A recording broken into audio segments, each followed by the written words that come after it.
Hello, everyone, and welcome back to another Rockies Daily. I'm your host, Scott Ayers, where we talk all things Colorado Rockies. Make sure to share with your loved ones, your mother, your father, grandmother, grandfather, your children, maybe your children's children. Let's continue to grow this show out. Thank you so much for watching, and now let's jump into it, and let's talk about the Rockies have made their first MLB signing. Michael Lorenzen signs a one-year deal with the Colorado Rockies to be a starting pitcher next season.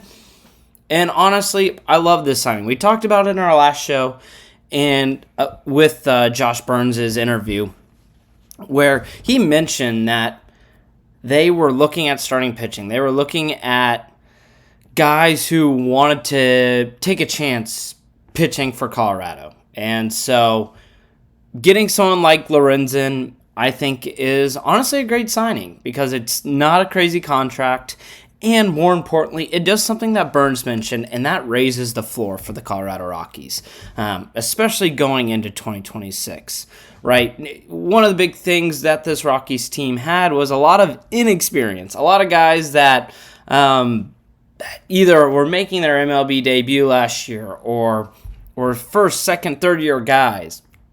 By getting someone like Lorenzen, it just helps the competition inside the clubhouse, right? It helps guys actually earn their spot.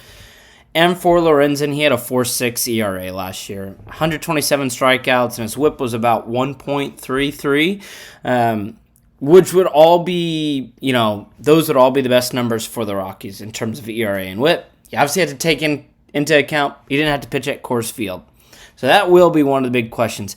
How will this older vet be able to perform pitching at altitude, right? Because it will be more difficult for Lorenzen, who, his most used pitches are a four-seam and a sinker, both in that 93, 94 mile an hour range. And so there will be true tests and challenges for Lorenzen, but this is the type of tier free agent that I think many of us were expecting the Rockies to get for some type of signing, especially as a starting pitcher, right? This is just their fourth signing of a starting pitcher at the MLB level since 2021.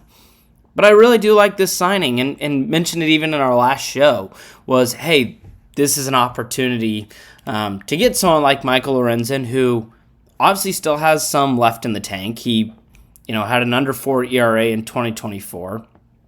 And it gives Lorenzen a chance to actually start and prove that he's of value as a starting pitcher in the MLB. So this is I think a really exciting move. On top of that, if Lorenzen has a really good start to the year, then it puts the Rockies in a really, really exciting position because you might even be able to flip him or trade him. Unless, obviously, the Rockies have a miracle start to the season and they're like, wait, maybe we're in the wild card hunt. Maybe we're the ones buying at the deadline. But I don't think anyone in the world expects that. But just the opportunity to be able to get a veteran to raise the floor is a big deal. And that's exactly what he'll do. Now the Rockies have probably 4 guys that are guaranteed starters. And that just makes this process of figuring out how to build this team a little bit easier because you'll have Lorenzen, Kyle Freeland, you'll have Dollander, and then Ryan Feltner. So those are 4 guys right there that should start the season in the starting rotation.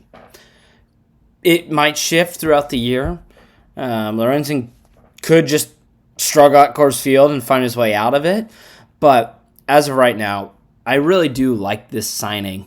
And of those guys in that tier that Lorenzen is in, right, those older vets, this is probably the best get you could get. As well as it's just exciting to be able to grab someone because it can probably be a little bit harder for these vets to come and pitch at Coors Field. To be able to get Lorenzen, who I believe there is going to be an option for him to come back in 27 as well. But to be able to get him and have him start next season is a big deal. And it just adds, at least on paper, adds some of that quality assurance that we've mentioned. So really like just this opportunity to see what he'll be able to do. And so Now it's just a matter of what will come next. But let's talk about the offseason grades, because CBS, they did essentially offseason grades so far for all the teams in the MLB and the Rockies. In shows past, we've mentioned their grades, and it's pretty much everything below a D or below an F even. We got an F-, which was pretty nice and rare to see. But no, CBS gives the Rockies a B in their offseason grades so far. They mentioned, obviously, no real moves yet, and this was written before Lorenzen was signed, but obviously praised this new approach and this new and improved front office under Paul DePodesta. And I think that is of note, just because when it becomes noticed at an MLB level, I think that just adds a little to the equation. It's one thing when Rockies fans are like, this seems different. There's something that's not normal here. There's more than one guy in the room on draft day. What's going on here? Obviously, there hasn't been a draft, but what's going on here? And obviously, I think the league, or at least media in the league, is taking note that there is a new approach for the Colorado Rockies. And that, I think, is the biggest thing to note here, and why there needs to be patience for this front office, especially now that they've made a signing. We've signed more guys than the Boston Red Sox. Huh? That's not nothing. But regardless, this is a front office that I think we should be really excited for. And it's not a guarantee that there will be success, but just the idea that they are trying new things and that they've built out a team or a staff that is going to find every single way to try to win at Coors Field, that's a big deal. And it's something that we just haven't seen before. And it's why we should be excited. 2026, we're probably not going to be excited about. We're probably going to watch some bad baseball. But how they're going to build after that is what should be really exciting for us. And so, obviously, these offseason grades, they don't mean much, right? Like, it's a pat on the back. All right.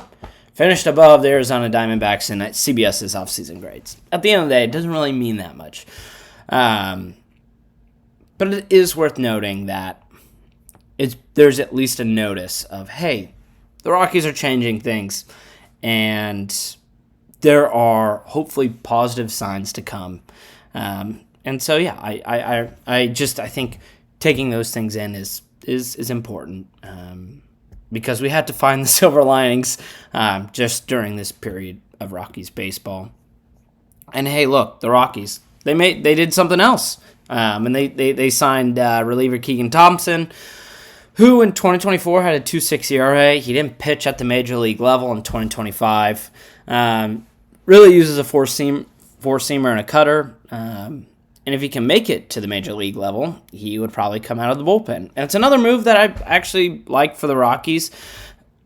Again, you're taking a chance on a guy that could make a difference at the major league level, right? We saw that the Rockies have success with that in the last couple of years, of taking flyers on players and then overwhelmingly succeed.